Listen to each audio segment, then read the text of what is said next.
what is it going to take for these elbows up automatons, lobotomized idiots, Right. to understand that this guy is the biggest fake there is, and he's selling them BS on a silver platter, and they're going for seconds and thirds. It's like, it drives me up a wall, Jason, because I can see the impact it's having on the economy in Canada. I can see the impact it's having on our attitudes towards one another. And as someone who's a foot in both countries, who honestly, I love both countries. Yes, there are things I would change about the United States if I had the power to. And yes, there are things I would change about Canada if I had the power to. But if and when I become an American citizen, I said this before, I will have the two best citizenships one could ask for in the world.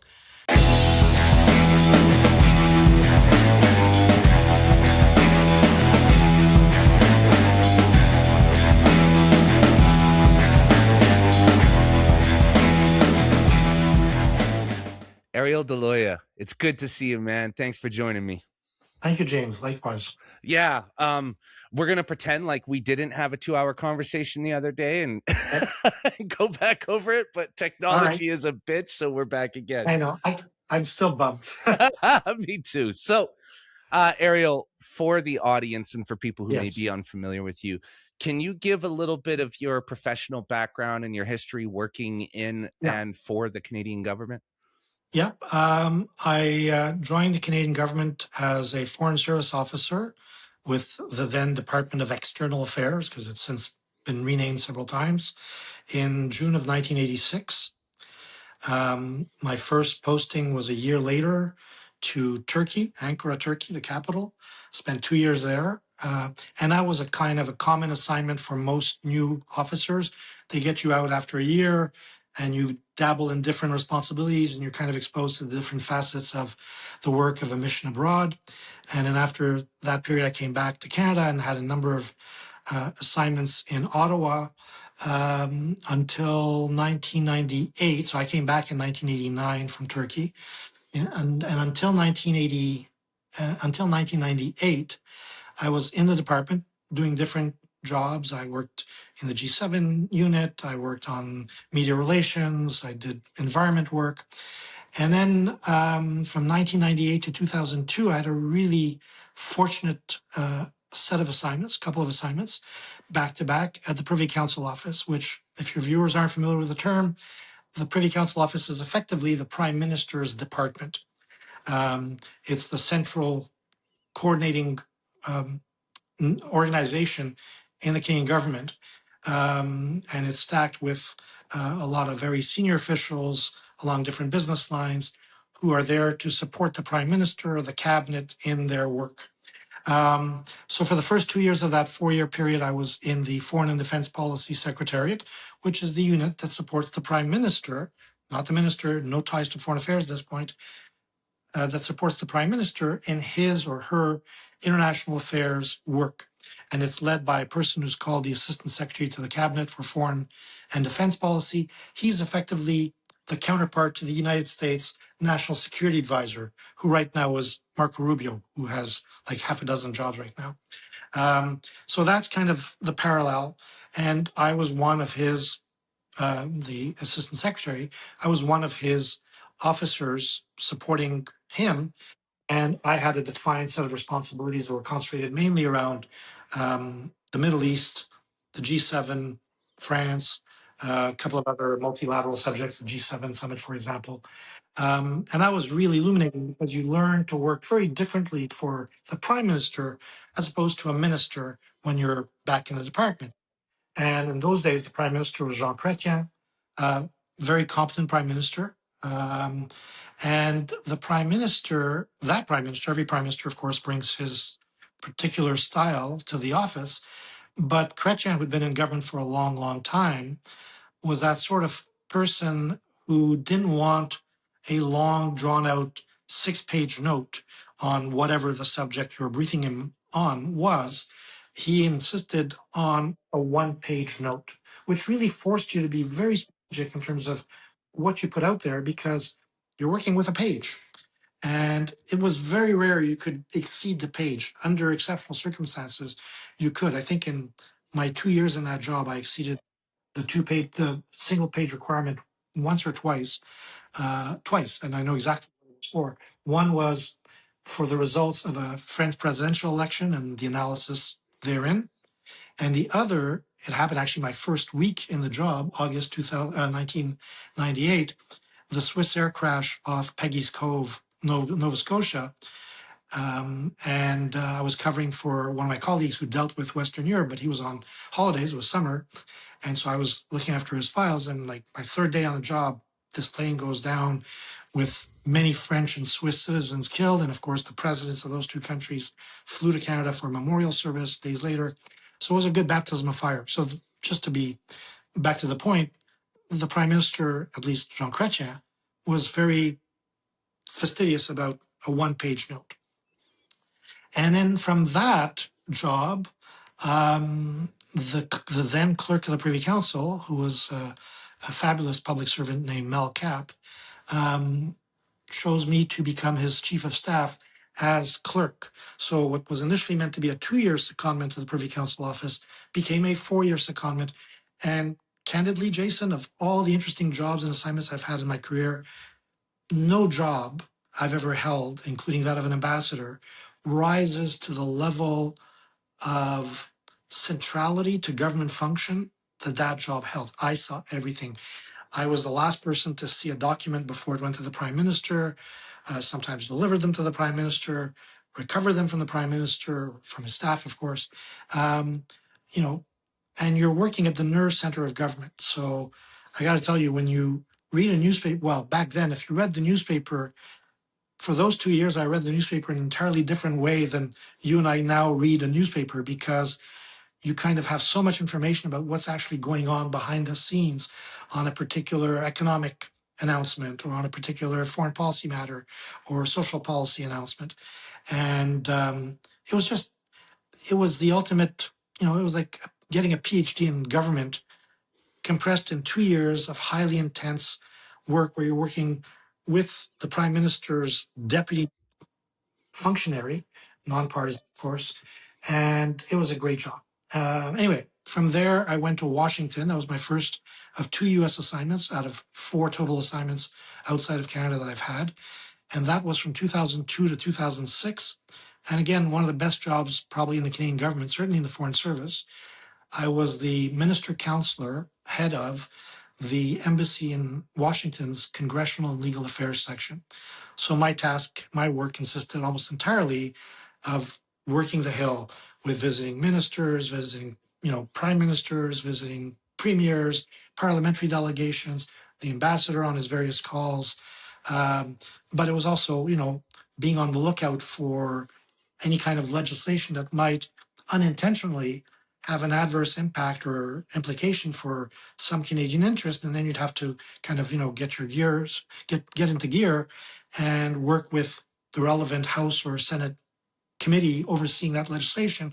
Say, hey, I know that this bill is really aimed at, Japan, dealing with the United States on trade in a way that you feel is unjust. But this provision in that part of your bill, well, it actually affects this entire sector of Canada's economy. And is that really your intention? And, you then find that staff would be receptive and they'd say, oh, well, no, that wasn't our intention. This was singularly focused on China or Japan or whatever. Well, then we may need to work a rewrite of that little provision so that it doesn't have that unintended consequence. Anyway, that was a 4-year stint. Great job. I worked for 3 different ambassadors, including for the first 2 or so years, the gentleman that was my boss when I was in the foreign policy unit in PCO, because he and I left around the same time. He went to Washington as ambassador and I went to work for the clerk. Anyway, so I did that for 4 years. Loved living and working in Washington. It really is the center of the political universe. So if you're fortunate to end up in Washington because of a diplomatic assignment and, you're a media correspondent, head of bureau in Washington, I can't imagine a more fascinating place to be, just because so much that affects our everyday life emanates from, the United States and from Washington. Did that for 4 years, came back for a short assignment in Canada, 3 years, And then I was posted as ambassador to Tunisia from 2009 to 2012. And again, I was very lucky. I always seem to land in places at interesting times. When I arrived in Tunisia in 2009, it was like a very sleepy post. The country had been ruled for 25 years by a pretty authoritarian regime. They weren't even so much bloodthirsty types, the way you see in Iran or whatever. They were basically looting the country. And as long as, Tunisians didn't get in their way and become too much of a nuisance to their schemes, life was predictable. It wasn't exciting. It wasn't great, but that was the nature of the regime. And then the Arab Spring happens, and it starts in Tunisia, 3 hours from where we were. And of course, within a matter of 3 weeks, it brought down a 27-year-old dictatorship.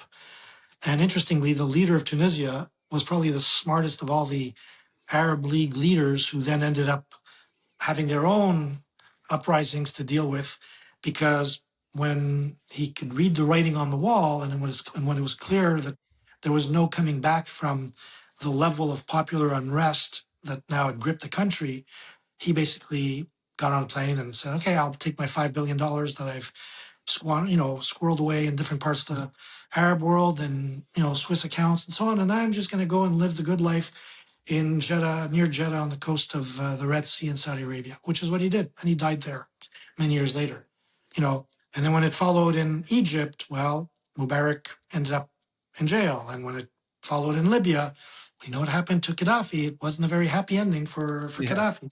Yeah. And then, of course, it blew up in Syria. And for years and years and years, you had a bloodthirsty regime, killing civilians and expelling or driving out, 1 million, or if not more, 2 million Syrians out from the country. And Yemen's, regime fell. I mean, like, the guy in Tunisia was kind of the sharpest knife in the drawer, put up his finger. Yeah, I think I see how this is going to play out. I want to live another, he had cancer, prostate cancer, whatever. I want to live another few years in good health and enjoy my looted billions. And that's exactly what he did. So came back to Canada after that, and from 2012 to 2018. And then to 2018, I was asked to be Consul General in Minneapolis. We have a dozen consulates scattered across the U.S., and the way we operate in the U.S., we of course have a huge embassy in Washington with, an ambassador. And the 12 consulates each have a certain number of states that they cover. And your job as Consul General is, you're kind of like an ambassador, you're a head of mission, but an ambassador is in the capital city, a Consul General is in a major city that is not the capital. And so my territory was the upper Midwest, Minnesota, Iowa, Nebraska, North Dakota, South Dakota. Really interesting issues because, of course, that part of the country is, right up against the prairies. So it's a lot of ag issues, but not just ag. It's, it's health sciences. It's there were some tech startups in and around Minneapolis that, sometimes created opportunities with Canadian tech startups. But our major sectors were, I would say, agriculture, food processing, food-related, food and agri-food. And obviously trying to attract investment from the upper Midwest to Canada. That was a big goal, and we can talk about investment generally in the light of new data that's come out that shows that we've been hemorrhaging foreign investment for reasons that aren't that difficult to discern. And anyhow, that was a great assignment. And I think I said to you the other day, Jason, that and I've had this discussion with colleagues in the American State Department, and they tell me similar stories. There are two types of people in our department, and for that matter, the State Department, that look at relations with countries like, if you're the US, Canada, and Mexico, because they border you, or in our case, the United States. And there are those who, when they join the Foreign Service because They wanted the exotic lifestyle. They wanted to be posted to Tokyo and Kuala Lumpur and San Jose, Costa Rica and Johannesburg. And, they didn't join to go to Buffalo or to go to Boston or to go to LA or to go to Minneapolis. And strangely enough, Americans are kind of the same way in the State Department. My counterpart, when I was in Tunis, had served in Ottawa. And he had told me, yeah, we're the same way. There are a lot of people that will itch for Canadian posting because it's familiar, it's close to home, it's an important relationship. You can really be impactful if you're effective. Or they're, no, I don't want to deal with Canada. I want to go to Africa. I want to go to, South Asia. I want to go to Eastern Europe. So that's kind of the makeup of the Foreign Service, at least in North America. And so for me, the appeal, both when I chose to go to Washington and subsequently to complete my career in the US, I jumped at the chance to go to Minneapolis because obviously as a Canadian, especially given what I did for a living, I can appreciate in a very direct and personal way just how important this singular relationship is to the prosperity, the safety, the well-being of Canadians. And that's undeniable. I don't care who you are. I don't think this is a liberal argument or a conservative argument or, if you're so obtuse or anchored in some ideological sort of box that you can't accept that this relationship is the central relationship in Canada's foreign policy, whether we like it or not. I just reread the quote by President Kennedy before the House of Commons in May 1961. Kennedy spoke before Parliament. It was a wonderful speech. And there's a famous passage that says something, and I'm paraphrasing. I actually posted on Twitter on this the other day. He says, geography has made us neighbors, history has made us friends, necessity has made us allies, and something else has made us economic partners. Yeah. And then he finishes by saying, what I don't think he uses the term God, but he's, effectively like in the marital vows, he says, what God has put together, let no man put asunder. So I actually cited that passage recently. But Kennedy wasn't wrong. It's not, and I saw this every day in the course of my career when I was in the United States. It's not just a relationship at the top. And I always would tell people, especially visitors, to the United States, whether it was when I was in Minneapolis or in Washington, who often were, mindful of the Americans or even mildly anti-American. Sometimes if you were dealing with NDP members, a little bit more overtly, anti-American. I would tell people, you're entitled to think whatever you want, but we have to understand something. We don't get to choose American presidents, and Americans don't get to elect members of parliament and a government that eventually will, designate who the prime minister is by virtue of the seats won. And so the responsibility of the leaders at the top, the prime minister in Canada, the president of the United States, and all their, and then branching out from that, all their partners, whether it's the cabinet in both countries, whether it's governors at the state level and their premier counterparts in Canada, whether it's parliamentarians, members of Congress, House, Senate, the relationship, the tone gets set at the top, I think, as we can see now. It's very evident that the tone in the relationship right now is not what it's been in the past. And a lot of that has to do with the personalities of Mark Carney and Donald Trump, as it was when Donald Trump was facing off against Justin Trudeau from 2017 to 2021. Yeah. And even with Biden at the helm, yes, they got along on a lot of the social issues and the sort of the woke agenda, but we didn't get a lot of breaks from President Biden. He was not an ally on pipelines, not that Justin Trudeau pushed too hard because it frankly suited him not to have the Keystone XL pipeline go forward.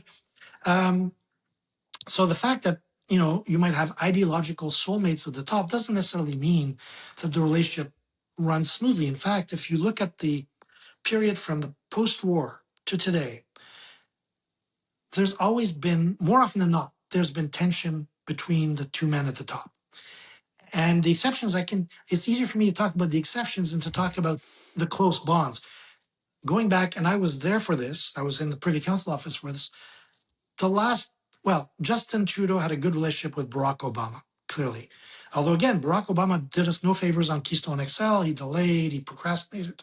He asked for umpteenth numbers of environmental assessments from the State Department, all of which came back and basically said, yeah, there's no real adverse, significant impact on the climate or the environment because the Canadians are going to drill oil no matter what. So whether they sell it to us or whether they sell it to, some other trading partner, it's still going to get pumped. And if it doesn't move by pipeline, well, it'll move by truck and it'll move by rail. And we saw in Lac-Mégantic, rail is not a great way to move oil, compared to the generally pretty safe record of pipelines. Anyway, but Trudeau got along with Obama. Before that, I would say the last time the relationship worked well, Harper had a strained relationship with Obama, and Harper comes into office in just for the last year or so of Bush, and Bush was knee deep in the war in Iraq and so on, and Afghanistan.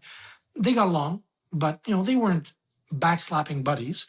The last time you would see backslapping buddies type of relationship was Bill Clinton and Jean Chrétien, and I witnessed it firsthand. They generally liked each other. They both had a love of golf. They both golfed often. They really had a very close partnership. And it worked to the benefit of the relationship, including on things like, if you remember, the 1995 Quebec secession referendum, where, Bill Clinton made a not an unambiguous statement not long before the vote on what America regarded as the best outcome for this matter that had to be decided by Canadians, but as a not unaffected or uninterested observer, he came out and clearly stated where he thought the future lay. And that had a lot to do with his personal rapport with Prime Minister Chrétien.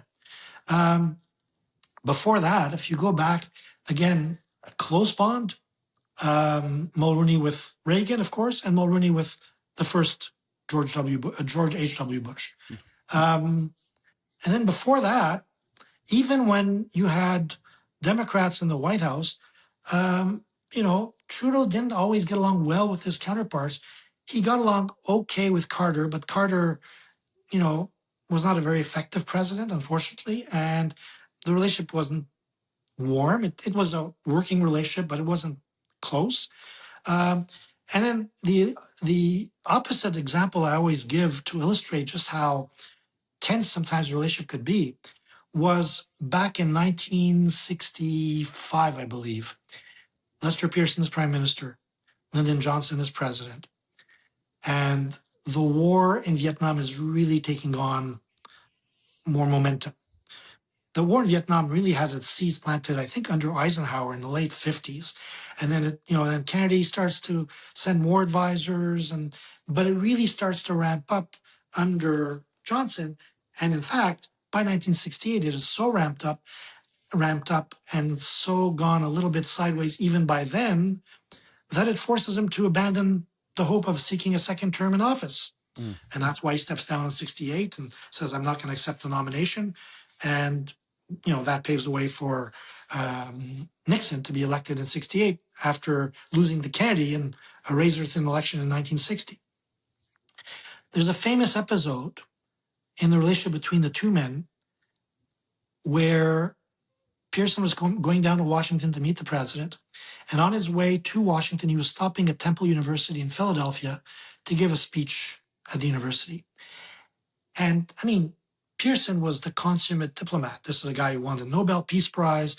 He was, a functionary in the Department of External Affairs. He was the Minister of External Affairs. That's the period when he got the Peace Prize. He was a prime minister. His son was one of our, famous and illustrious diplomats, Jeffrey Pearson was our ambassador to Russia during the Cold War, after his father had left office or passed or both. And at the speech at Temple University, Pearson issued what I recall from reading the speech, the mildest of, I wouldn't even say a rebuke. It was the mildest sort of dissent around the intensification of the war in Vietnam, where he basically says, we should really explore all diplomatic avenues before, he acknowledges the threat that, communism poses, the domino theory of, if we let, Vietnam fall, then it might be another domino that falls. So it's not at all an overtly harsh criticism of the administration, of the president. And he basically, being the consummate diplomat that he is, tries to argue for a little bit more diplomacy, a little less intensification of the fighting just yet. Doesn't mean you have to take it off the table, but, let's be a little bit more deliberate in our steps before we get to a military ramp up of significant proportions. Well, President Johnson did not appreciate the speech. And when he shows up at the White House, when Pearson shows up at the White House a couple of days later, there's a discussion, I think, in the Oval Office, and a very unhappy President Johnson, who's a big guy. He's like 6'3", and Johnson and Pearson is not as big. I don't know what Pearson's height was, but probably 5'10", 5'11". He certainly is smaller than Johnson. And Johnson apparently grabs him by the lapels and tells him, "Don't you ever come back to my country and piss on my rug again." Those were the words he used. So he was unhappy, and he conveyed it. Now, these are ideological partners. Democrat, Southern Democrat, but still Democrat, liberal. So, and of course, we know about Diefenbaker and Kennedy over the Beaumarks. And so the history of the relationship at the top is more often than not marked by tension. And that's not a shock, regardless of how well they might on paper click, how well their ideological footprints are aligned, because countries, one of the golden rules of diplomacy is countries don't have friends, they have interests. Well, interests are different in many respects. Pick your issue. And so, yes, we have constructive discussions for the most part. We aim to resolve things. We always try and de-escalate. We avoid linking things. So one of the things that defined my tenure in the United States was we always followed the rule of no linkage. I think that's now on the way out between, Carney's approach and the president's approach. But the no linkage rule meant, when I was in Washington, for example, if you had a dispute, as we did when I was in Washington, over BSC and a wholesale ban on the importation of Canadian cattle, you don't link it. You don't say, all right, well, if the United States is not going to ease its approach on BSC and go with a more science-based, rigorous, testing regimen, then we're going to stop shipping you, oil or whatever. We never did that, because in a relationship like ours, which is so broad, so multifaceted, that spans every aspect of each country's economy, every sector in the economy, it can be a very dangerous path to get on, to start saying, okay, well, you don't want to help us on softwood lumber? Well, we're going to screw you then on, cooperation on fentanyl enforcement, or curbing precursor chemicals coming into to Canada. And I mean, we would never say that, because that's just so dangerous. But that's what I mean by no linkage. We just, if the issue is softwood lumber, we hash it out over softwood lumber. We'll go to a dispute mechanism, we'll go to the WTO, but we'll deal with it on one track. And then if there's an issue around, the Columbia River, well, we'll deal with that on a separate track. And if there's another issue with line 5 going through the Great Lakes to Michigan, we'll deal with that elsewhere. So that's the important thing. Anyway, all that to say, the relationship is not just about the politics. It's a big part of it, of course, but it's much, much more fundamental than that. the number of Canadians that live in the United States and the number of Americans that live in Canada and the number of Canadians and Americans who have strong, personal, familial, professional connections, corporate connections with partners, friends, relatives on the other side of the line. It's significant. There are communities that span the border from west to east where, there is such integration of the border because it's required. I'll give you a very good example that I experienced in Minnesota. So, of course, we had the COVID outbreak while I was in Minnesota. Well, there are a handful of little communities in Canada that are effectively U.S. territory enclaved in Canada. Probably the most famous of those is Point Roberts, Washington, which is, physically cut off from the rest of the continental United States and the state of Washington. You have to go through Vancouver, basically, if you want to get from one to the other by car. If you're a Washingtonian living in Point Roberts and you want to get down to Bellingham, you got to drive out of Point Roberts down to the Lower Mainland to the Peace Arch or whatever crossing you want to cross at, cross back into the U.S. there, and then go to Bellingham. I grew up 15 minutes north of Point Roberts. Yeah. So you know it better than most. Yeah. I don't know it. I've never been to Point Roberts, but in Minnesota there is a similar enclave. That enclave is called. Oh, geez, my memory is failing me now.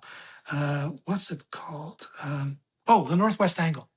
The Northwest Angle is probably a cartography issue going back to, before Canada was even a country. The Northwest Angle is a tiny sliver of land that's in the southeast corner of Manitoba, up against Ontario and Lake of the Woods. Mm-hmm. So on one end, on the southeast of it, you've got the Lake of the Woods. Otherwise, to get to it, you drive north Minnesota all the way to the Canada-US border, drive into Canada at its closest point. It's the Roseau crossing, I think. I've done it. I've driven it. You've got about 30 miles, 50 kilometers, where you've got to drive from entering Canada to entering the Northwest Angle. There is no port of entry at the Northwest Angle because it's so small. There are only like a couple hundred inhabitants of the Angle. And they're mostly, older people. They have some school. They have an elementary school. The kids who have to go to high school have to go to northern Minnesota.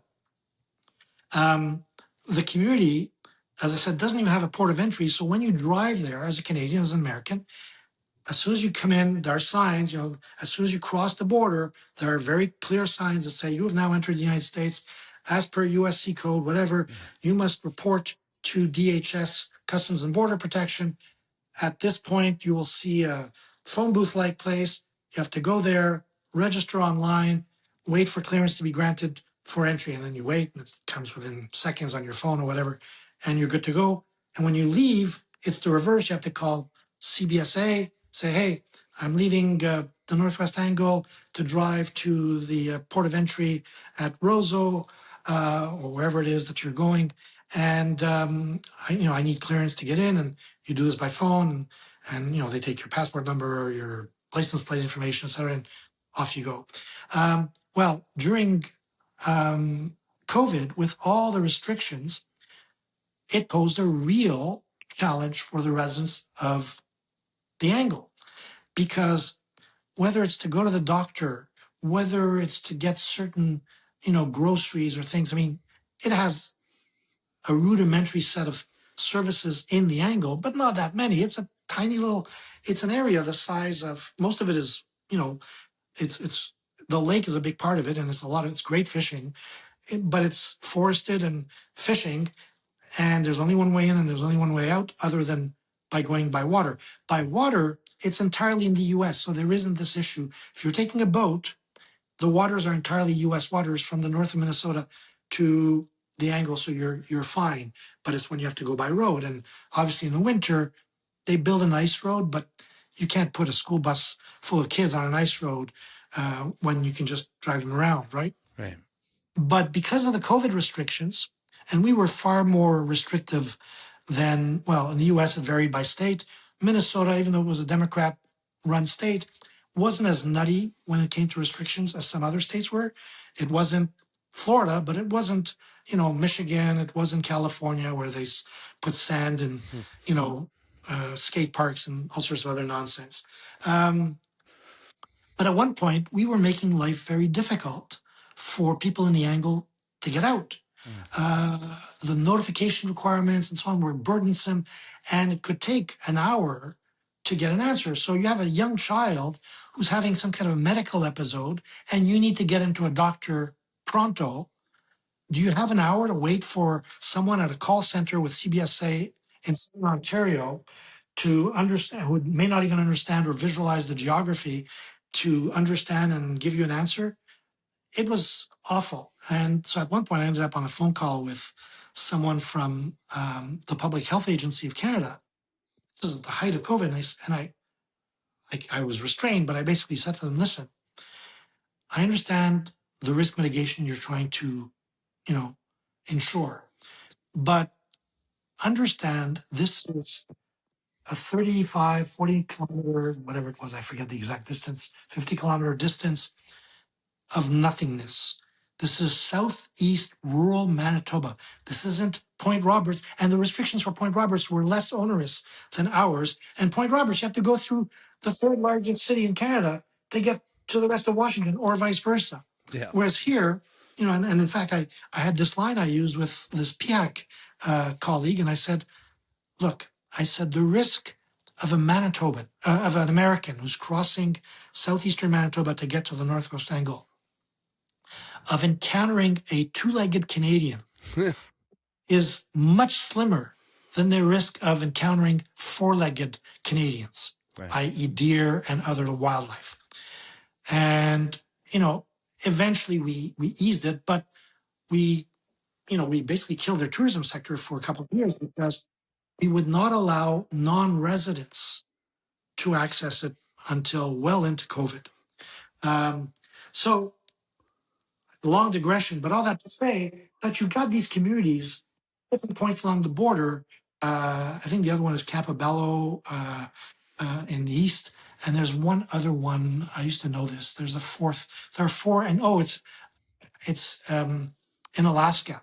There's an area of Alaska that's kind of segregated, and the easiest way for them to get from there to, let's say, Juneau, the capital, is to go through the Yukon rather than to try and take a boat or whatever. But that's the nature of the relationship. And that's why, and this is the basis for our talk today, Jason, but as someone who saw this relationship in a very privileged way for a chunk of my career, I'm apoplectic at the degree to which we are playing with Canada's future in such a facile, in my view, reckless way. And for what? For a strategic partnership with one of the worst regimes in the world, the regime that brought you the Tiananmen Square massacre, the Great Cultural Revolution. That regime is going to be your strategic partner over, to use the words that President Kennedy used again, a blood partner that we've had for as long as we've existed, both as the countries we are and as the country we were when we were still four, colonies of British North America before Confederation. It's maddening, and that you would do it even more cynically for political objectives leaves me with a pit in my stomach. Although one of the things that I'm now going to qualify my comment with is, with Carney now having secured, let's not talk about how he secured it, we can have a long discussion about that, but with Carney now having secured his majority via floor crossers and so on, I actually am a little bit more optimistic than I was before. It's been clear to me, and this is a more political statement, but we've been told over and over again, the polls show that he's super popular. As someone looking at it from down here, I keep scratching my head like, hey, what is so endearing to Canadians? Record high deficits, record high debt, record high food inflation, faltering investment. Like, what's the source of this massive popularity? Is he Mr. Charisma? I don't think so. It doesn't explain itself. I think he's not that popular. I think that just as with a lot of the media, the polling companies are what's the word I'm looking for? Intricately tied to what I call the media industrial complex in Canada. The big polling firms get a lot of contract work from the federal government. I saw it when I was in government, whether it's Angus Reid or whether it's Ipsos or whether it's I'm not keeping up with all my polling companies, but they also know what side their bread is buttered on. And even here, we've seen over the last 2 or 3 presidential cycles, the polling is often completely, off the mark. And it's because they oversample and, it skews older because they're still trying to use, conventional telephones, although that's now changing because obviously fewer and fewer people now use traditional landlines. But, I don't believe for a second those polls are true. And so what I was going to say is there's a reason the Liberals worked so doggedly, principles be damned, ethics be damned, honor be damned, to cajole 5 weak individuals or pliable individuals from the Conservatives and from the NDP to cross the floor, because let's be candid, Mark Carney does not project someone who appreciates the importance and inherent responsibility that comes with being prime minister of being accountable, whether it's to the House of Commons or broadly to the Canadian public. And elections are points, and so it's a much easier solution to just cajole enough people that you can cobble together a majority, given that you're just a few seats short of the mark. So now, having achieved his majority, in some ways, I think he can now start, whether he does or not, we'll see. It'll be a $64,000 question. I think he can now allow himself the room to tone down the elbows up nonsense and the rhetoric around Trump. It's not to say he's not going to use it when it's advantageous, but he now has, in his mind, 3 years. And we'll know in 3 years whether I don't even know that he's going to seek re-election in 3 years.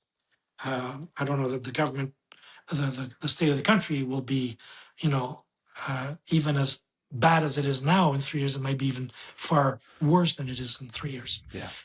But I think now he may feel that he can now have candid behind the scenes discussions through his officials with the Americans around the renegotiation of USMCA or CUSMA, if we're from the Canadian perspective first. The question that I don't have an answer to, because a lot of this, again, the tone is set at the top. So yes, presumably it'll be, I don't know if it'll be the trade minister or the foreign minister. No, I don't think the foreign minister is a trade expert. I don't know if he's going to rely on, technocrats in the departments of international trade, foreign affairs, international trade, and elsewhere to do the heavy lifting on negotiation of the agreement. That's kind of how it's usually done. It's done by, top-notch trade experts, policy experts, negotiators in our department who really know their work and who work with pretty competent, counterparts on the other side of the table at USTR or Department of Commerce, et cetera, in the US. So I'm now a little bit more cautiously optimistic that he's not going to throw the baby out with the bathwater. Carney is not a complete dotard. He knows just how central to our prosperity the relationship with the United States is. And there's no way you're going to make that up. Export-driven economy like China's. China doesn't buy a lot of stuff. It makes most of the stuff that all of us around the world assume, they've done a masterful job at stealing industrial and other intellectual property secrets for the last 30, 40 years, that now they've basically dislodged every aspect of manufacturing, whether it's pharmaceuticals, whether it's heavy manufacturing, whether it's autos, whether it's steel, away from the rest of the industrialized world, because that's what their economic strategy was, evidently. So let's see what happens. But I was, in preparation for our talk today, I reread some of the testimony, or not testimony, it was a semaphore event where Secretary Lutnick spoke that we were talking about last week, where he had some very harsh words when asked about, Canada's seemingly disinterested, sort of hard to get approach on the renewal of USMCA, because he said, well, we don't need it as badly as they do. Mm-hmm. Their economy is a $2 trillion economy. Ours is a $30 trillion economy. So if they think they're going to pivot away from us and carve out a new dynamic trade relationship that can, really generate the kind of prosperity they need from dealing with an export-driven market like China, well, good luck with that. But I just read something else today, and that is that the United States Trade Representative, who is effectively the Minister of International Trade's counterpart, Jameson Greer, said that he is going to tell Americans on June 1st, so in a month, what the United States position is going to be with respect to the renewal of USMCA, which expires, I believe, at the end of June of this year. So by July, either we're working on a replacement and it's by agreement by the three sides, the USMCA continues until a replacement deal is struck, or my worry is, it's been my worry for a while, because unlike us, the Mexicans are even though the Mexicans are ideologically even more remotely apart from the administration. I mean, Claudia Sheinbaum is a socialist. I describe Carney as a Gucci globalist, as opposed to hard Marxist. But, he doesn't have a big problem with it. His mindset is very sympathetic to the governance model of, the CCP and the WEF, which is a very different model than what, you and I take for granted. But Sheinbaum is like, on every possible issue, as far as it's possible to be from the United States, on Cuba, on Venezuela, on, what to do about the cartels, although she's cooperating. And, again, this week some good announcements were made. But, and she's got a very tough situation. I mean, she's president of Mexico. Yes, on paper, she's president of Mexico. She doesn't run Mexico. The cartels run Mexico. And she just, by a tacit agreement between the cartels and the government, they kind of agree to give each other a certain amount of space. Yeah. But my worry is that throughout this period, while we've been dilly-dallying about whether USMCA, CUSMA or not, they've been hard bargaining with the Americans, and the Americans have been hard bargaining with them. So I wouldn't be shocked if on June 1st, Jameson Greer comes out and says, well, we have good news and bad news. The good news is we've got pretty much a very good, strong outline of what the future going forward with Mexico looks like in terms of our current free trade arrangement. With Canada, we still have a lot of work to do.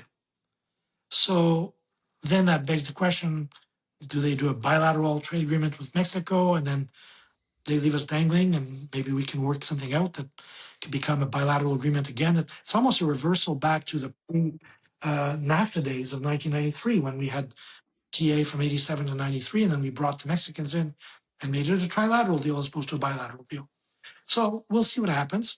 But I'm really hoping that in the next couple of weeks, certainly in private, maybe not in public, because of course it would sort of fly against the elbows up idiocy narrative, that Carney and the Canadian government will signal to our friends in the United States administration that, we want to focus on CUSMA renewal at this point and let's get her done. What I don't think we may be prepared for, we probably are, but the hard choices are going to be the same hard choices we faced last time. How much are we going to go to the wall on to protect supply management? And is this time, and are the Americans this time going to agree to a little sliver of easing on supply management, which we then ended up allegedly violating and ending up in, dispute settlement mechanisms again? And, we have not always been very fair with our trading partners, whether it's the Europeans, whether it's the Americans, when we say we're going to make some moves to open a little bit, like a crack on supply management, and we really don't. We play games about temporary, TRQs, temporary quotas, and so on. So I don't know if this time, the Americans know that our economy is floundering. They can read the same Wall Street Journal op-eds, and they can see the same data sets from Statistics Canada and the OECD that, we see. So whether the Americans now decide that they're going to play much harder ball, because let's be candid, we need an agreement. They need an agreement too. A rupture in the agreement would be enormously disruptive.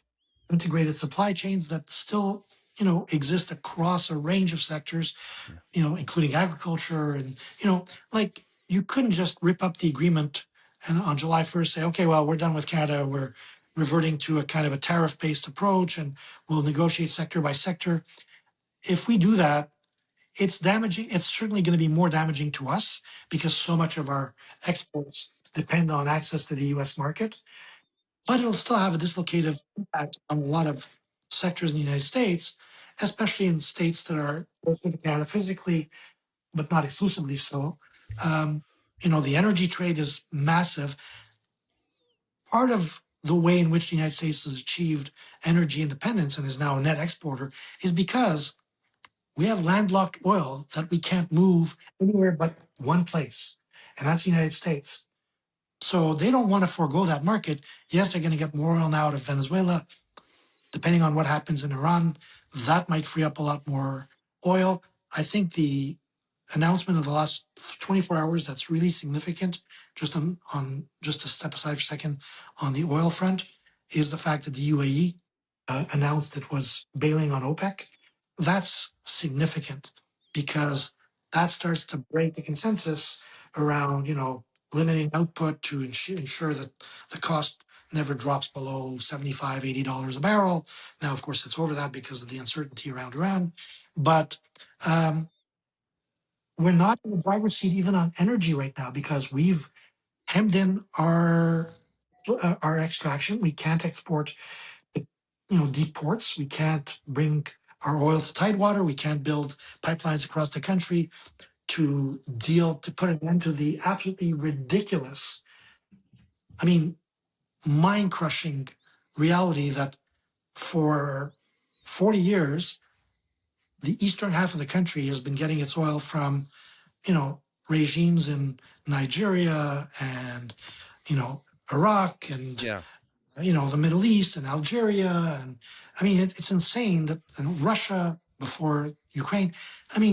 We have the third largest oil reserves in the world, and we're bringing, you saw the story the other day of a liquefied natural gas vessel that came from Australia to the eastern part of the country with natural gas. We lost, part of the $1 billion in lost investment over the last decade, a lot of that was, there was a lot of interest in building LNG ports on the West Coast. Petronas, the Malaysian oil play, was going to invest like $1 billion or $2 billion in the Lower Mainland to build an LNG facility. All of that money was chased away. And they all said, okay, fine, we'll take our dollars, we'll spend them in the US, we'll spend them in Australia. They don't have, crazy suicidal energy restrictions. So fine, see ya. We'll take our money and, it boggles my mind that the Trudeau-Carney government has not yet figured out that in the last 30, 40 years of very free and open capital markets, nothing moves more quickly than a dollar. So if an investor has a dollar that, they want to invest, they look and they also have $1. They can only invest it in one place. And if they've got an environment here, let's say Canada, where you can't build an ice skating rink in a city park without 3 environmental assessments, versus Australia or versus India or versus, Brazil, it's not a hard call to make. And so we chased out a lot of that investment. So my point is, the Americans know that, objectively speaking, they have more cards to play than we do. We have a weak hand. We have a pair of 2s and a king in a 5-card hand. They've got 3 jacks and an ace. They're waiting for, the next card to drop. So I think that waiting and playing this stupid elbows up game for the last several months and the Davos speech nonsense and all of that, let's see just how good or bad a mood President Trump is in when it comes to renegotiation. I think those around him, especially the Bessents, Scott Bessents and the Jameson Greers of the world, will probably whisper sort of, let's try and come to a deal. Lutnick, the president, are probably going to need some convincing. And so there's some uncertainty there, but I'm cautiously more optimistic now than I was if you had asked me a month ago, before, a couple more floor crossers kind of made what happened with the by-elections last week moot. I would have thought, okay, well, let's see where that goes, because if he has to go back to the polls in the next year, there was speculation up until he cobbled together this fake majority that, we could have an election this spring or this summer. Well, obviously that talk is now gone, and not having to deal with that reality, while the incentive to play the elbows up, bad orange man, bad game kind of eases a little bit. He doesn't have to play that card right now to the same level of hysteria that he was playing it in the lead up to the last election. Yeah. And Ariel, I don't want to cut you off here because you're. No, I just thought I said a lot, so let's. No, you're giving me a ton to go on here. Yeah. All of that considered, the history, your experience working at the nerve center of Canada's government, knowing this tension that has always existed to varying degrees between the Canadian Prime Minister and American President. What is driving this disillusion of both the cultural and economic relationship between Canada and America? Because the thing is that this trade relationship, not just because of geography, but also because of our cultural similarities, it's been the most beneficial trade relationship in the world. We sell our stuff in the United States. They have a gigantic market, so there's a huge market for everything Canada produces. The United States sells its stuff here, not a huge market, but big enough to make a difference. It's always been this mutually beneficial relationship. And Ariel, like you were talking about that the Northwest angle in Manitoba, Minnesota, right? Whereas like with Point Roberts, you used to be able to walk down the beach where I was from and walk into Point Roberts, and there'd be American cops, American sheriffs parked right there watching you walk across, and they just wave as you were walking in. Like that was the relationship for so many years. So what is causing this divide? Is it just pure numbers, or is there something deeper going on? Is there something ideological happening that's driving it? Yes and no, but it's not so much ideological. Ideology is the effect, it's not the cause.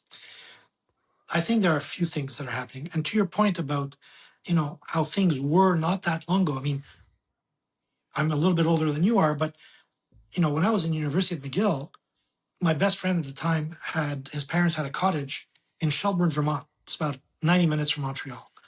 And, on a Friday afternoon, he'd find me at school, and, we were at McGill together, say, hey, I'm going to Shelburne to see my folks this weekend. Do you want to come along? Hey, hell yeah, that's going to be fun. Let's do that. I'd run and grab a few things, and we'd get in the car, and 45 minutes later, we'd be at the border. And in those days, crossing the border, I tell this to Americans and to Canadians who are younger and who don't believe this. The discussion went something like this: when you arrived at, they didn't have CBP then; it was just whatever they were. I don't know what CBP is a creation of the DHS, which was created after 9/11. I'd arrive at the border. Let's say my friend was driving, so he'd be talking because he'd be on the driver's side. Guy would poke his head in. Where are you both from? Montreal. Both Canadians? Yep. Where are you headed? Shelburne. What for? My folks have a house there, and we're just gonna spend the weekend. All right, and you're going back to Montreal when? Sunday night.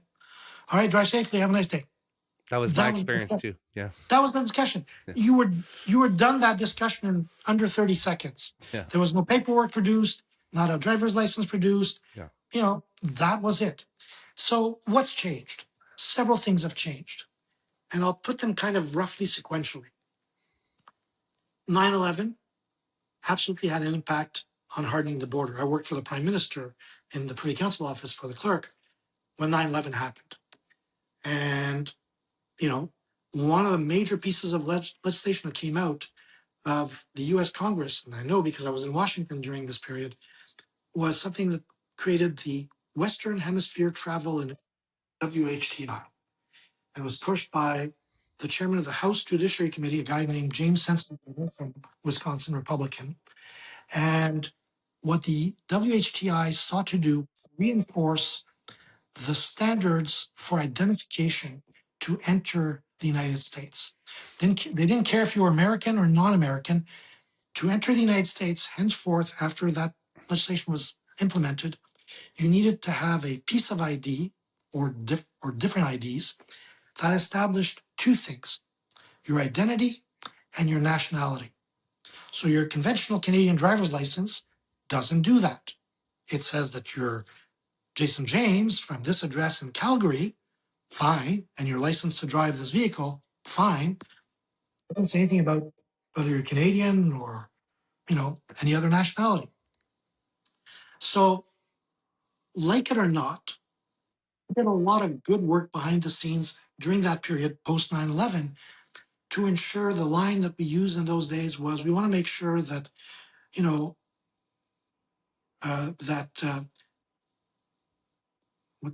we want to ensure safe travel for legitimate goods and travelers. In other words, not illegitimate goods, drugs, contraband, etc., and obviously not travelers who would pose us a safety risk, whether it's terrorists, whether it's drug runners, whether it's wanted criminals on one side or the other. That was the principle we took. So we made all sorts of innovative changes to especially the movement of cargo, clearance for cargo, better checks at the border. We expanded ports of entry. There was a lot of good work done to ensure that the essential business that has existed for decades along the Canada-US border and beyond into the heart of Canada, the heart of the United States, continued unrestricted. But it erected more barriers. So now, if you're, if you're a landed immigrant in Canada, pre 9/11, crossing the border, even as a landed immigrant, was maybe if the questions were a little bit more onerous than they were for you and me, crossing the border pre 9/11, but they weren't that complicated. Now I know this because I have relatives who have Belgian passports. They need a visa, or an ETA document, an electronic travel authorization. They need certain things that you and I don't need. So that immediately has a bit of an impact on the flows across the border. One that has been a perennial and will not change for as long as we live is currency. When the dollar's at par, a whole lot more Canadians going south and a lot less Americans coming north than when the dollar is trading as it is now at 70 cents a dollar, 70 cents Canadian to, 70 cents American to a Canadian dollar. So obviously, when the dollar's at 85 cents, a day trip to Bellingham, if you're in Vancouver, to stock up at the Costco and maybe go to Macy's, it might be worth it. When the dollar's at 70 cents, that's a pricey day out. So there's the currency. There's that. What else has changed in those 30 years? Well, immigration has changed in both countries. In the last 10 years, both countries have legally, illegally, on the surface, sort of in between somewhere, allowed in the US conservatively 12 to 15 million illegal aliens to enter the country and disperse across the country. And in Canada, between temporary foreign workers and asylum claimants who are no longer really being vetted, I mean, they can tell you whatever story they want to, and there's a 95% chance that their story will be accepted. And then lawful immigration, which has been ramped up, that changes your culture. So you were saying about, culture and ideology, that changes your culture, that changes your ideology. Add COVID into the mix more recently, we had a sealed border, effectively, for all non-essential travel. So cargo moved, oil moved, agricultural goods moved, auto parts and autos moved back and forth across, the Windsor-Detroit corridor. But a lot less trips happened during that period because, you could come if you weren't vaccinated, and you had to have, in some cases, a 2-week, period of quarantine. And so all of those have chipped away at that easy flow that we recall from our youth. And the values have changed. This country has changed. The one I'm in has changed. Migration has changed. I've seen it because I covered Congress for 4 years. So unlike in Canada, when the population expands in Canada, what happens? House of Commons, it expands. When I first arrived in Ottawa in 1984 as a parliamentary intern, there were 282 seats in Parliament. Now there's 338. It doesn't work that way in the House of Representatives. House of Representatives has 435 seats. That's it. Yeah. The population today is not the population of 30 years ago or 50 years ago. It doesn't mean squat. Same number of house seats. What changes here after every census? The reapportionment changes. Over the last 30 years, as a product of, manufacturing being offshored and, the effects of free trade and global liberalized trade, we've heard all the stories of, the Ohio Valley becoming, bereft of all of its manufacturing, powerhouses and companies that dotted that landscape for decades. Couple that with the climate, political conditions, tax rates, and there's been a huge shift of Americans internally from the Northeast, from the Midwest, to where? To the Southwest, to the Southeast. I mean, Florida, before COVID, had 19 million people. It's now 22 million people in Florida. So that's changed the dynamic in the United States. So there aren't as many Americans who have that close proximity, not even physically. I'm not even talking about physically, because we can all get on a plane and be anywhere we want in a matter of hours today. But culturally, who grew up in the 70s or 80s in Pennsylvania or Ohio or Michigan or Massachusetts or Virginia, hadn't gone to Niagara Falls or hadn't been to Montreal or Toronto at least once in their life. Many had, because it was easy. And, it was a different era. People moved a lot by car. And so I think all of that has chipped away at that sense of closeness culturally and ideologically to a certain extent. We've imported a lot of people in both countries who don't come from a Western European Anglo-Saxon background that can understand at a glance why that such close connection exists between Canada and the United States. They're not consuming the culture that we're necessarily consuming, especially again in 2020. You can get television from anywhere in the world. Yeah. So you can be a new immigrant from whatever country you want to be from, and you're not watching ABC, primetime programming or even Netflix. You're watching streaming channels from your country of origin. It might be Egypt. It might be Pakistan. It might be, China. And so all of that has frayed part of those bonds.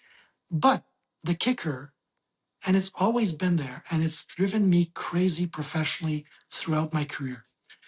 I've always said this, I've seen it firsthand more times than I can count. And this is not a monolithic statement about Canada. I think Canada, like the United States, is a diverse place. Mm-hmm. You're not going to tell me that an Albertan is identical to an Eastern Ontarian, or that a British Columbian is, eye to eye as a, New Brunswicker. It doesn't work that way any more than someone from Alabama having a whole lot in common with someone from Oregon,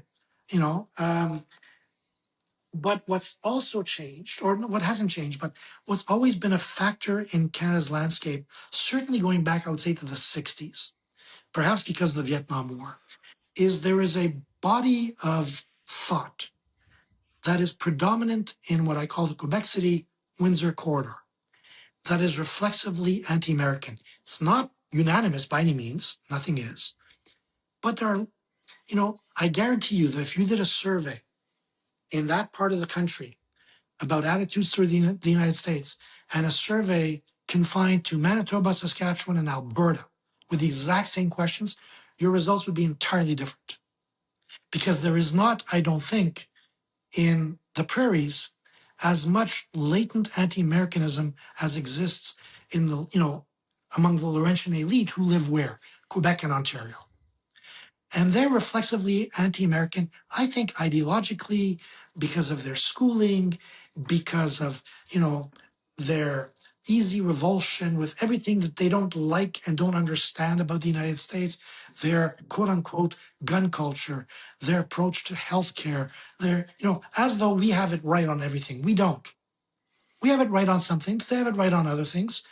And we could both learn a lot from each other. That's the view I always took. I never took the view that my country's superior to the United States or my country's inferior to the United States. No, we were two different countries with a lot of shared similarities and natural traits that make us the partners we are. But we're different. Mm-hmm. That's not to say we're better. It's not to say the Americans are better. Any more than you could say that France is better than Germany or Germany is better than France. But there is that current of opinion in parts of Canada, and you see it replicated in the media, and you see it replicated in universities, and that has really, I think, infected the body politic in Canada, because it's easy. And then, and I was going to say, add to that, especially under Justin Trudeau, who famously told us that Canada has no distinct identity, we're the first post-national state, all this nonsense, this repulsive, vomit-inducing nonsense. Well, when you tell Canadians that they don't have a culture, when you tell them that they're only Canadians because they have quote-unquote free healthcare. First of all, there's nothing free about it, but we have free healthcare. And that Americans, don't know how to do gun control. Well, it's actually not gun control, it's gun confiscation, but let's not go there for now. That really pollutes the mind. Yeah. And so when, I would often confront visitors when I was in Washington who would, again, reflexively, it's not, they didn't even consciously say these anti-American things. They would just say them, in the embassy and boardrooms where we were briefing them or whatever. And I'd kind of try and caution them. And I'd say, I wouldn't take that attitude with you when you meet Senator so-and-so on the Hill or, Congresswoman so-and-so in the House. And what I would say to them is, we should be secure enough in our own sense of what our national identity is, that we don't have to define ourselves by what we're not, i.e. American, or feel that to feel better about who we are, we somehow need to take a dump on the United States. That's neither mature nor productive. Yeah. But sadly, that's been the reality for much of the last many, many, many years. So I don't think it's one factor, Jason. I think it's a number of things. When you put them all together, it's just created more separation than closeness. What changes, but it's episodic, is things like 9/11 and, the outflow of hospitality and warmth that Canadians exuded to their American brothers and sisters specifically when you saw things like what happened in Atlantic Canada, where we welcomed these plane loads of stranded passengers, until the skies reopened, or the rescue of the Iranian diplomats, the American diplomats in Iran in 1979, the famous Canadian caper. You get these little moments where obviously the natural bonds that exist between the countries surge forward and really come to the fore. But unfortunately, it takes sometimes really bad things to happen for those sorts of events to bring us closer together. I just, I don't see it changing in the short term. It could change dramatically if you have, at some point, a different prime minister, a different president who just decide that they're going to recommit to the proven, age-old, inescapable, mutually reinforcing, mutually beneficial, natural partnership that has to exist between Canada and the United States, and commit themselves full-time and convey those messages publicly without fear of being called, oh, you're an American lackey if you're a Canadian prime minister. Oh, nobody's going to say that to an American president. Well, Americans are decent. They're not reflexively anti-American the way so many Canadians are. This is what I was going to say. What we're dealing with here and what we're seeing play out both on a national scale and with our prime minister, I know he doesn't believe any of the elbows up stuff himself. Not. He lives here. His kids are here. He owns property here. 94% of his equity positions are in U.S. companies. United States. Exactly. He's the biggest goddamn hypocrite in the world. Well, and that Canadians can't see it. I'm not going to do it because I'm not fond of getting a TBI, but there are days where I want to bash my head against the wall. Like, what is it going to take for these elbows up automatons, lobotomized idiots, to understand that this guy is the biggest fake there is, and he's selling them BS on a silver platter, and they're going for seconds and thirds? It's like, it drives me up a wall, Jason, because I can see the impact it's having on the economy in Canada. I can see the impact it's having on our attitudes towards one another. And as someone who's a foot in both countries, who honestly, I love both countries. Yes, there are things I would change about the United States if I had the power to. And yes, there are things I would change about Canada if I had the power to. But if and when I become an American citizen, I said this before, I will have the two best citizenships one could ask for in the world. It's never been about either or for me. And in fact, I think that at some point, maybe in our lifetime, hopefully in my lifetime, I think you're going to see an evolution from where we are right now with CUSMA towards something that resembles much more of a customs union, where there is free mobility across the continent, where we basically treat our two countries, yes, distinct for reasons that we discussed last time, but I'll go over them very quickly now just for the benefit of the podcast. But the simple reason if Canadians are worried about being absorbed by the United States, there's a simple reason why that won't happen unless you have an American president who's a Democrat with a Democratic Congress who want to make it happen.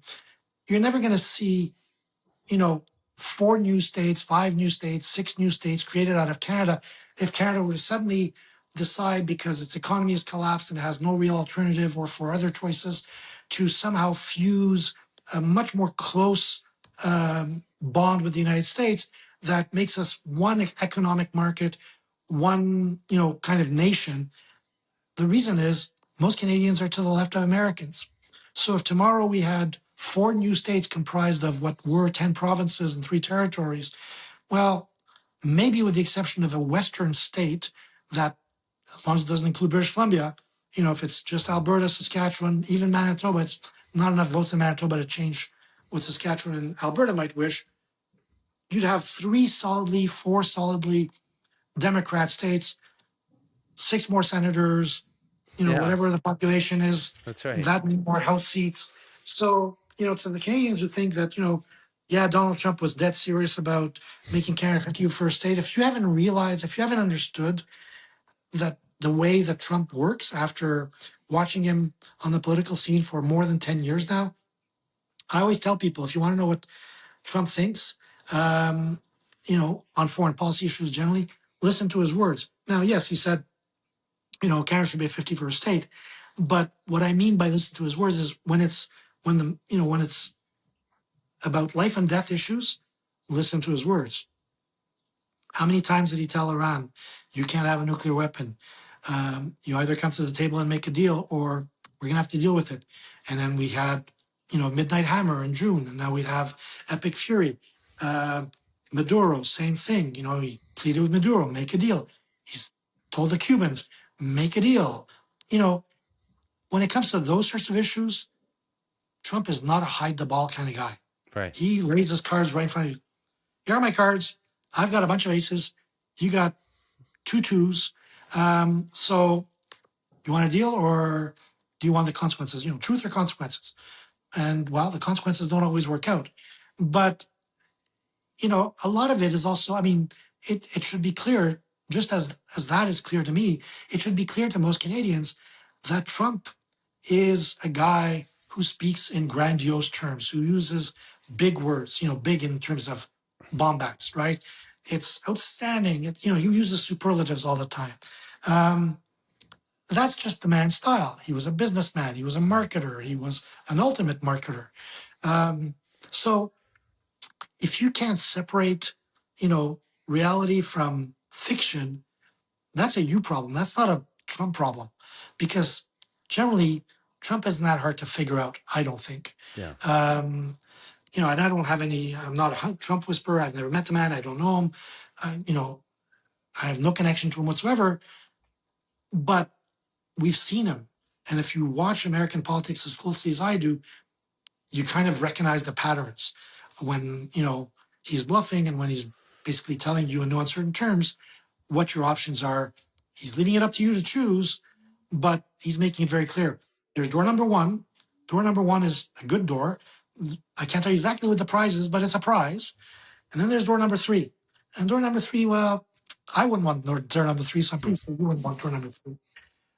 That's the kind of, person he is. Yeah. So Trump, so it'll be interesting to see, as I say, I think Carney now will probably be a little bit more pragmatic and less dogmatic, because he doesn't need to play the stupid games at this stage. I don't know what it gets him, other than more economic uncertainty and more economic malaise. And I don't know how much more malaise the country can take. Yeah. So what I was going to say is, when it comes to this, the anti-American sentiment in Canada stems from our own insecurity. Americans aren't thinking about Canadians. They don't care.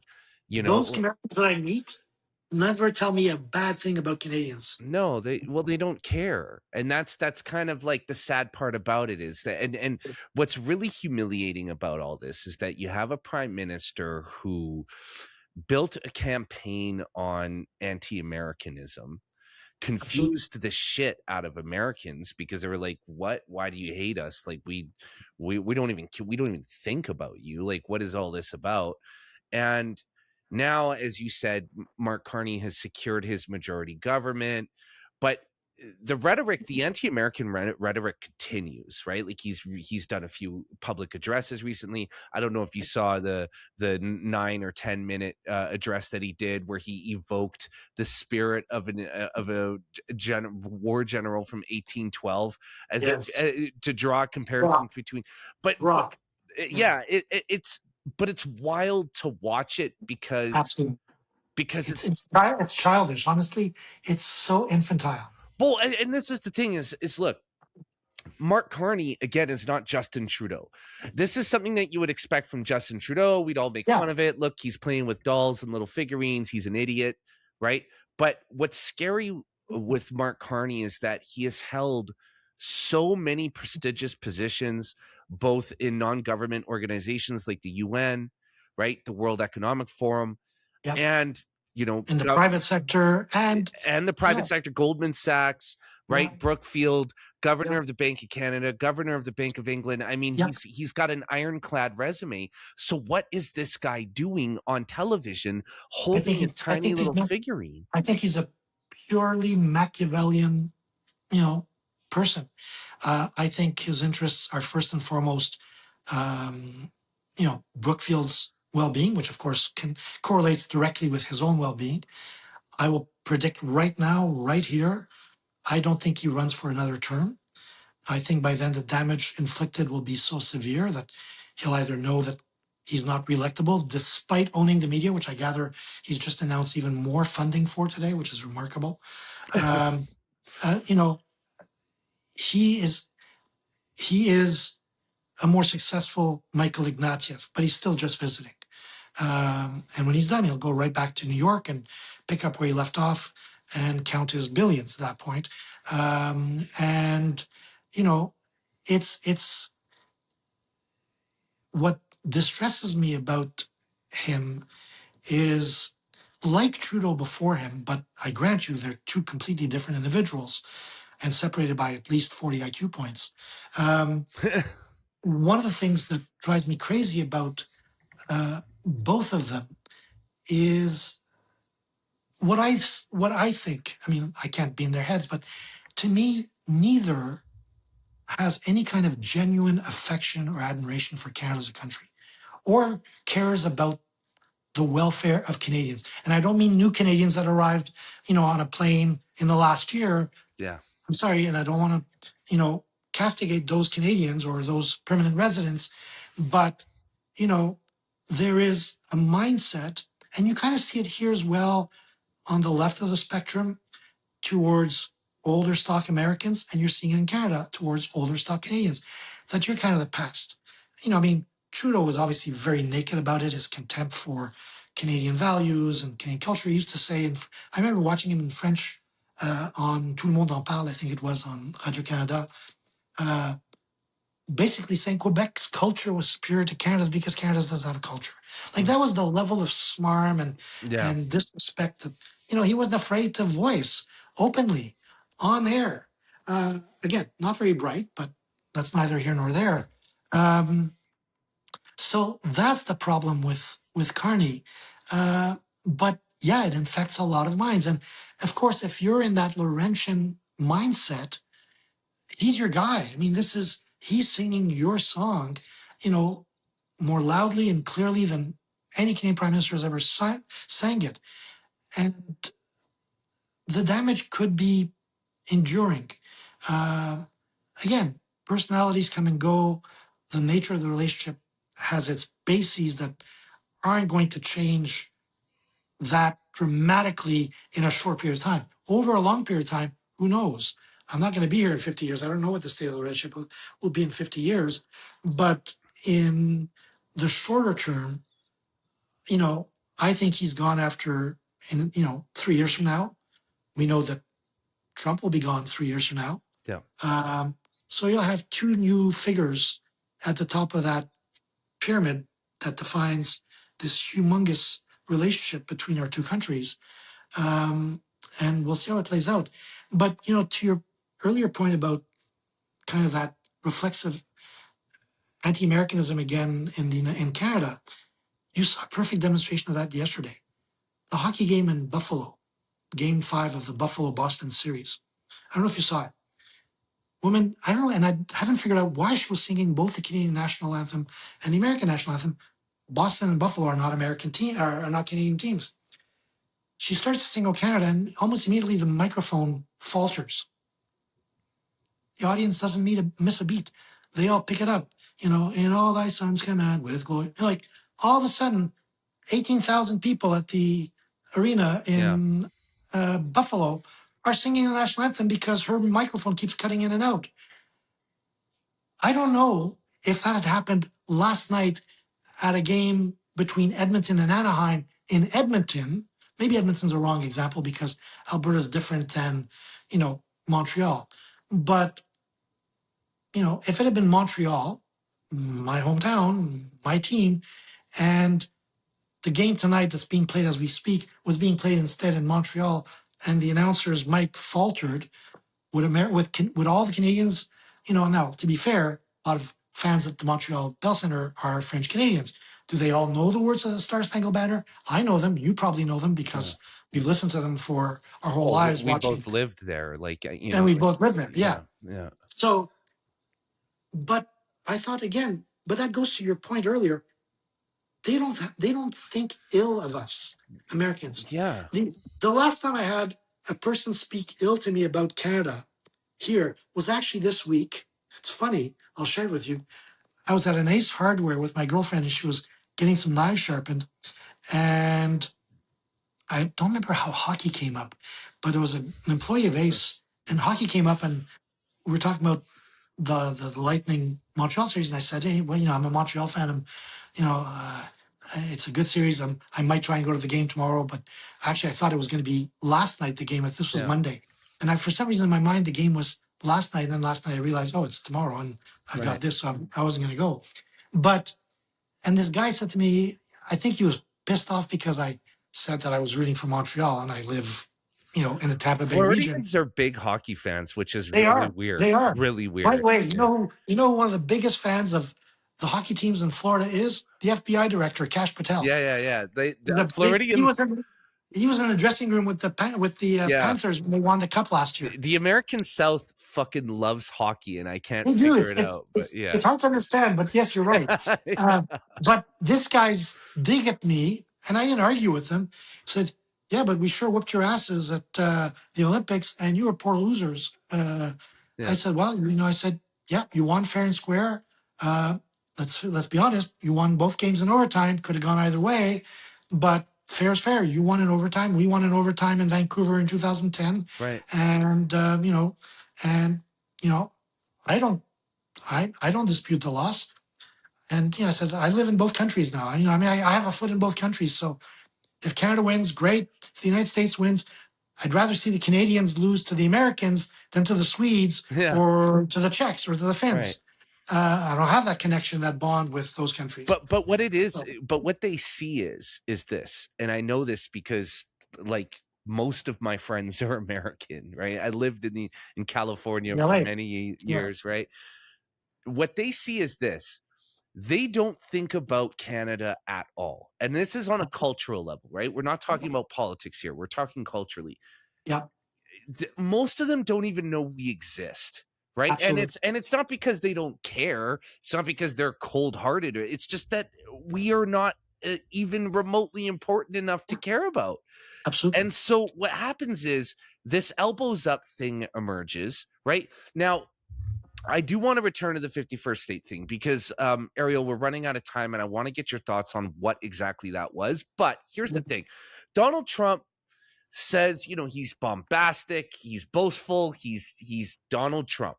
So he puts out the 51st state idea, a tongue-in-cheek, troll it through legacy media and social media channels. I personally believe that it was a bit of saber rattling, a little bit of saber rattling for the Laurentian elites to let them know, hey, you're getting a little too comfortable with China. But what I'm saying is, on a cultural level, he puts that 51st state thing out there. Americans are like, okay, that's random, kind of like the Greenland thing. Yeah, and they disregard it. Yeah, exactly. But what they see coming back from us is just this over-the-top vitriol. Right? Yes. Where they're like, what is going on? Like, why do these people hate us so much? And what they don't understand is that this deep-seated Canadian insecurity about being a distant second fiddle to the United States is what came to the surface. And Mark Carney and the Liberals grabbed a hold of that right at the right time. And I used it as literal. It was their fuel for the campaign. It was political rocket fuel. It was political dynamite, right? Absolutely. So I want to talk. We got about 20 minutes, Ariel. I want to really quickly cover the 51st state thing with you because I agree with you. I don't think Trump ever intended to turn Canada into a 51st state. Who wants 40 million communists, right? Yeah. You know what I mean? Like even our conservative party in certain aspects is to the left of the American Democrats, right? So what was that about, Ariel? As somebody who lived at the center of government for decades, who understands the inner workings of politics, what were we seeing? Well, I was out of government at that point. I analyzed it in the moment. And in the moment, like a lot of people, I was confused. I thought, why is he doing this? Poilievre has like a 20-point lead over the generic liberal. And he's got to know that this is just going to play like exactly what you said, like rocket fuel for the liberals. Like you've given the liberals on a silver platter with gold leaf all around it, the perfect issue with which to clobber the opposition and to rouse up Canadians. And at first I thought, he was being bombastic and didn't think through what he was doing because, like, logically, I was thinking, why would he say that? If Poilievre wins the election, he will have an indefatigable ally in Ottawa on a range of foreign policy issues, on a lot of energy and resource extraction issues, rare earth minerals issues, hemispheric, with a shared vision of sort of, let's keep the Chinese and other bad actors out of this hemisphere, which is our backyard. I mean, we both live here. We share the same landmass. That was my first instinct. And it's only once the campaign got started, and as I took a step back and, could start to see the writing on the wall that, holy crap, Poilievre had a commanding lead. He was going to win almost a 200-seat majority. And now it's a toss-up. And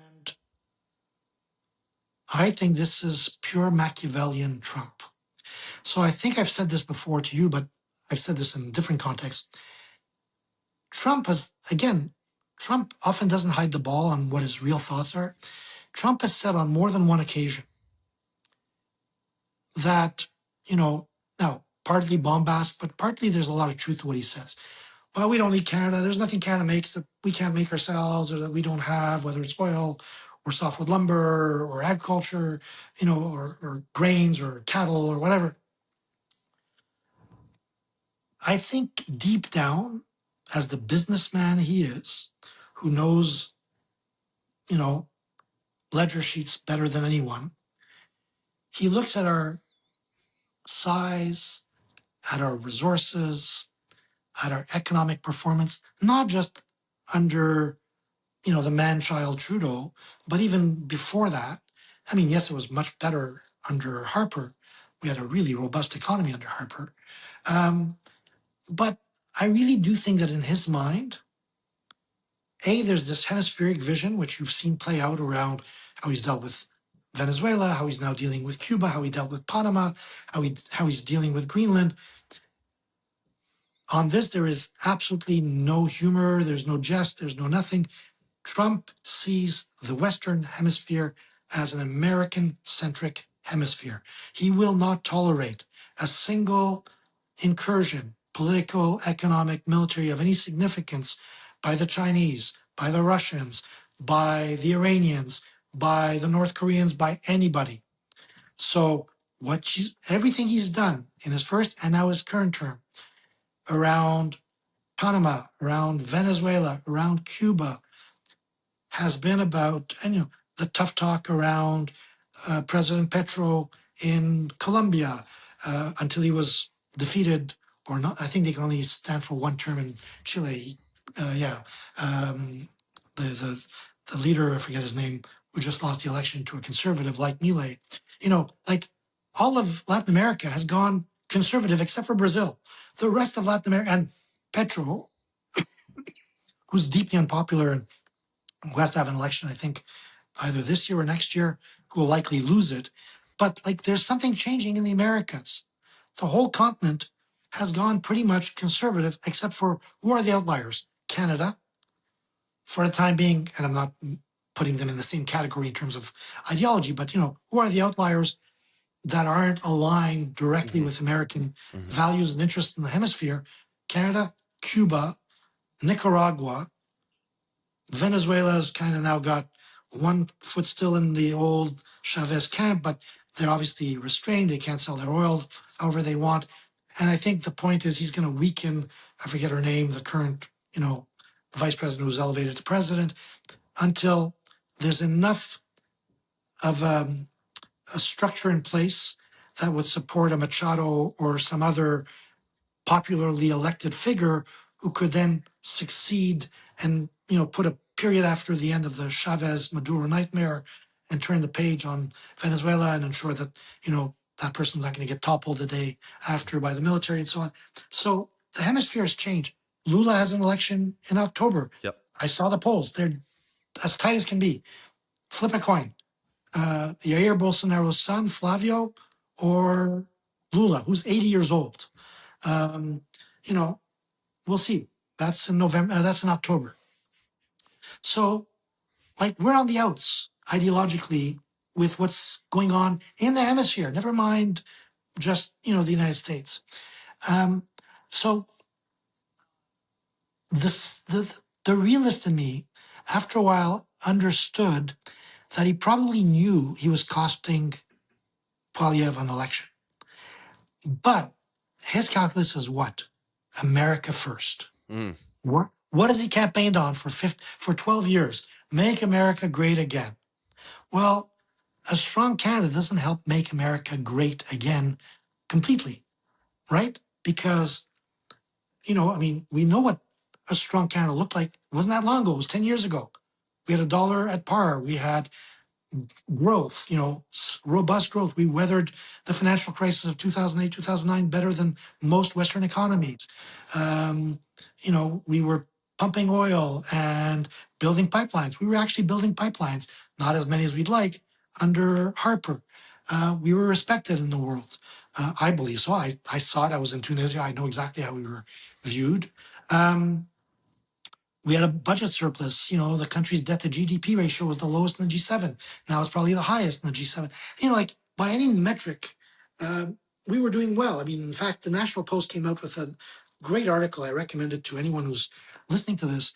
They came out with an article in the last couple of days with a dozen graphs of different metrics that just irrefutably tell you how badly the Canadian economy has fared for 10, 11 years straight.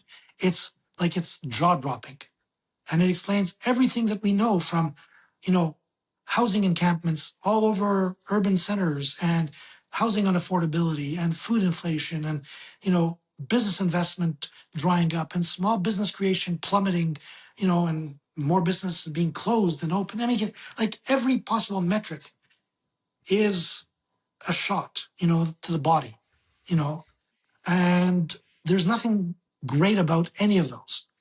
So I think that if you're Trump and you really deep in your bones believe that, but for America's security umbrella, America's 350 million strong market, America's entrepreneurship and culture of innovation, American culture, that Canada would be, a non-entity. That's what he thinks. I'm not saying it is. Then why help elect a guy that's, even though he might be a great partner and ally, but he's going to make that really weak entity now stronger. And maybe, just maybe, you weaken that non-entity so much more so, knowing that by voting in this, guy who Liz Truss, the British Prime Minister, warned us, did irreparable harm to the British economy because he water-hosed the British economy and caused massive inflation and the same housing phenomenon that we're seeing there and the same inflationary impacts that we're seeing there that we're having in Canada. Liz Truss told us, don't make this guy your prime minister. You will regret it. You will rue the day, just as we rue the day that we named him to the Bank of England as governor. And we didn't listen. So now, maybe a much more fragile and weakened Canada in 5 years has to come cap in hand to the United States, begging for a deal where we do give up supply management, where we do give up, a lot more than what we would have given up had our economy not been wrecked by 10 years of an imbecile who believes the budgets balance themselves, and now a banker who, cynically plays with Canadians and tries to convince them that America is a big bogeyman, and yet his whole life is built around America, and his whole future rests in America. So that's, I think, what's behind it. I shudder at what those pieces will look like in 5 years. I mean, there are a lot of variables to that equation. Like how much more I was a Federalist my whole life. In my work and in my personal opinions, did everything I could to argue against the separatist argument in Quebec. If I were worried about the breakup of Canada today, I wouldn't be worried about Quebec breaking up. I would be worried about Alberta. And I mean, you live there. You know better than I do. I have no real. I've been to Alberta many times. Go. We're ready to I love the province. I love Alberta. Yeah. And I'll share a funny anecdote with you that you'll appreciate. But if Alberta goes, you've got your 52nd, 53rd state and 51st state or whatever. Like that's the worst case scenario. But cynically, what the policies that Carney advised Trudeau on for 5 years and now is in charge of are doing such damage that that's exactly what I think the president is counting on. And who knows what the pieces he picks up look like, but I think the strains on Canada, politically, socially, even things like equalization, like I don't know how much longer Canadians who live in Saskatchewan, Alberta, British Columbia, and I don't even think Newfoundland qualifies anymore, even though they have oil, offshore oil. You got 3 provinces paying out whacks and whacks of money in a very, in my view, an unfair, unbalanced way to one province that doesn't get to that gets to calculate what it's owed under equalization without counting all the wealth it derives from its ample, good for them, good that they've developed them, hydroelectric resources that they export, to the northeast of the United States in huge quantities. The fractures are there. And, I think Premier Smith, I look at Premier Smith as a woman imbued with the wisdom of Solomon and the patience of Job in terms of how she has dealt with the idiot man-child who defiled the prime minister's office for 10 years until, this just visiting fellow came in. And like how she keeps calm and collected every day in the face of one, I'm looking for the right word, not offense. One backhanded slap. I was going to say one slight after another. Yeah, like it's never ending from Ottawa. Yeah. I don't even know if the MOU has any meaning at this point. The MOU that she signed with the current prime minister. Yeah. But like this is. The country is unrecognizable to me. Now, I don't live there. I haven't lived there since 2018. I've been there a few times since 2018. But I'm straining when I do go back to Canada to recognize what was up until not that long ago, less than 10 years ago, very recognizable to me, very familiar to me, very easy to understand to me. And now I look at it, it's like, I don't know what I'm looking at. I feel exactly the same way. I moved to Alberta from Vancouver 4 years ago. Yep. And like Alberta is a unique place because it's more American in its spirit than it is Canadian. I think that was going to be my anecdote. My anecdote I was going to share with you. When I was in Washington, my title was Minister, Counselor, Congressional and Legal Affairs, not a lawyer. The legal affairs part of that job was like the job. Right. The highlight of the year was that the clerks to our 9 Supreme Court justices would have an exchange with the clerks to the 9 American Supreme Court justices. So at a certain point in the spring, the American clerks would travel up to Ottawa and would have meetings with their counterparts and visit Parliament and meet the justices of our court, and then vice versa, theirs would come down, usually in May. And for that occasion, we'd always have a nice reception on the rooftop of the embassy right outside the ambassador's office, which faces Capitol Hill. We have a beautiful view of from the top of our embassy, we have a uniquely incredible vantage point on Pennsylvania Avenue. Right. We're much closer to the Capitol than we are to the White House. Right.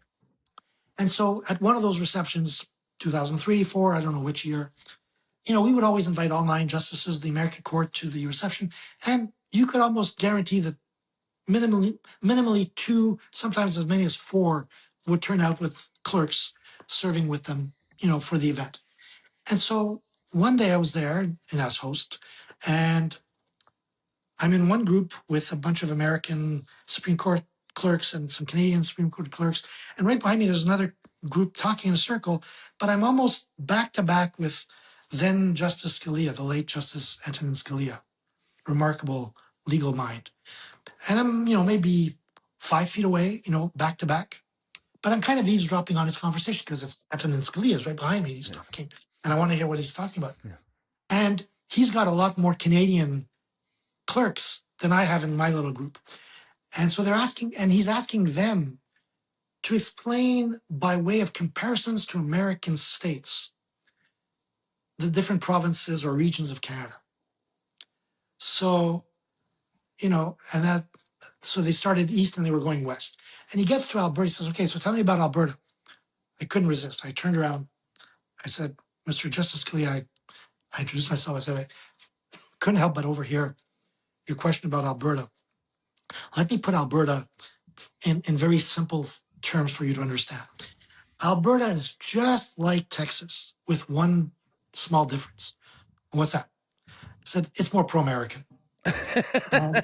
And he laughed, and he had this gregarious laugh, and he laughed, and he said, now that's my kind of province. Yeah. Now tell me about British Columbia. Is British Columbia kind of like Texas? I said, no. I said, no. British Columbia is an extension of California, Oregon, and Washington. Oh, Jesus, one of those. I said, yes. I said, what about Saskatchewan? He said, well, I have good news and bad news. So Saskatchewan used to be probably the bastion of progressivism in Canada. It's, one of its longtime premiers was a guy who gave us our national healthcare system, Medicare. Yeah. Tommy Douglas. Oh. I said, yeah, but, I said, in that regard, Saskatchewan was just like Kansas at the turn of the last century, like the 18 to 1900s. Kansas was like a bastion of progressivism. Now it's a solid blue, never going to vote for a Democrat state. Yeah. Although they have a Democrat governor. But so we did this, but that's how I described Alberta to him. And I meant it because I'd gone to visit oil sands projects at the time with congressional delegations, and I was spending time in Alberta, and there's this ruggedness to Alberta, and this, Alberta to me is the part of the country that comes the closest, not to being pro-American, or embodying the spirit of America. It's the rebel spirit. It's the rebel spirit. It's the can-do mentality. It's you pull yourself up by your own bootstraps. The entrepreneurial, you take risks. Yep. Pioneering mindset. All of that. It's the risk-taking mindset. It's the we don't need big government to tell us how to lead our lives. We've been doing it for hundreds of years in far harsher, conditions, and when there was nothing out here, and we've survived. And we didn't survive because there was a big government to help us in the 1700s or the 1800s. We survived because we had to survive, and it made us tough and, able to do what we do. There are more there are more entrepreneurs in Alberta than there are in the rest of Canada combined, right? Like, you know what I mean? So it has that rebel American spirit. And to cap this off, Ariel, we're going to put a pin in this conversation because there is so much more I want to talk to you about. Yeah. So we're going to rebook you back in for another one. Okay. But what the environment, the political environment in Canada is perfect right now for an Alberta separation, because Alberta couldn't be getting pushed out of this country faster. And to be honest with you, I think your assessment with Mark Carney and Trump's endorsement and the 51st state thing is spot on, because I think a Pierre Poilievre government would have been too strong for Trump to have manipulated. And I think with the Carney government, you're watching a scenario where Canada is just imploding at a America doesn't have to do anything. They can just sit back and watch. The noose is around our neck. All somebody's got to do is kick the chair, right? And I think bottom we're line, trying to kick the chair ourselves, which is why they're looking at us in befuddlement. I think bottom line, there are more Make America Great Again people in Alberta than I think there are in many red states in the US. And I think that's what the Trump administration is really after. I think Alberta is the crown jewel. Absolutely. It's Canada's economic engine. If you take Alberta out of the picture, the rest of Canada crumbles, and then you get it for pennies on the dollar. That's exactly. Ariel, I got to run. I got a life I got to take to dinner. So no problem. If I miss that, you're going to have to fly up here and defend me. So I don't want you to have to do that. Plus, you got a game to watch. So everybody watching this, Ariel, do you have it? Where can people find you? Where can people get your ideas from? I'm on Twitter. I'm not, I've kept a reasonably low profile post-career. I mean, it's funny, when I retired, I thought I would really miss the work and the centrality of being involved in all these wonderful issues. And I do, but what I really miss are the people I used to work with. I don't miss the work as much. Right. And I'm actually enjoying retirement. And I got to be honest, I'm enjoying life in the United States a whole lot more than I imagined I would be if I were back in Canada right now. Oh, I bet. Well, which is sad to say, which is a sad statement to make. I mean, honestly, it's, just to kind of cap off this conversation with the idea that you posited earlier is it is a very weird time to be in this country because Justin Trudeau declared us a post-national state on his second day in office, and he succeeded. He destroyed Canada's national identity. He destroyed any semblance of patriotism that we ever really had. What we have now is a fake patriotism fueled by anti-Americanism. It's not a national pride. It's a hatred for our an irrational hatred of the country that defended us for decades. Yeah. One quick point I want to make on that. You actually tweaked my mind about something. What I will never, ever forgive Trudeau for, and I lived it, and it took me forever to understand what the hell was going on. Remember when they had the, reports of potentially missing and murdered children at the Kamloops residential school? Yep. And of course, and this was in the wake of the Royal Commission and, the Reconciliation Commission. And Trudeau seized on that. And as it turns out, it appears there was no evidence whatsoever to make that allegation. Yeah. But, we were ordered, all missions abroad were ordered to lower our flags to half staff. And at first I thought, okay, well, all right. Yeah, it's tragic. But after 2-3 days, it's like, there's no memo from the Office of Protocol in Ottawa to get our flags back up. And I remember talking one day with the Chief of Protocol, and I said, hey, what's the deal on the flags? The imaginary dead kids? What's the deal on that? And I said, what's this is like a week or two in. That's like, hey, what's going on with the flags? Like, can I raise my flag back up? This is, because our flag, we were in an office building in downtown Minneapolis, and the building had 3 flags. It had a flag of the United States, which was slightly higher than our flag. And then we were at the same height as the Minnesota flag. And so generally, just because it looked awkward otherwise, if it was Memorial Day and the American flag was at half staff, ours would come down to half staff, even though we're not observing Memorial Day. It's Victoria Day in Canada. But, so that our flag isn't, protocol in the United States around flags is pretty peculiar. You can't have another flag higher than the American flag. Right. Anyway, we kept the flags down for, 5 months? Yeah. We had a Canada Day celebration that year that felt like a wake as opposed to what it always is, a happy, festive occasion. And I said at the time to my colleagues, I said, when the Queen dies, we will not have the flag down for this long a period of time. This is insanity. Yeah. And sure enough, the Queen died while I was in Minnesota. We didn't have the flag down for months. We had the flag down for, 10 days, a week, whatever it was.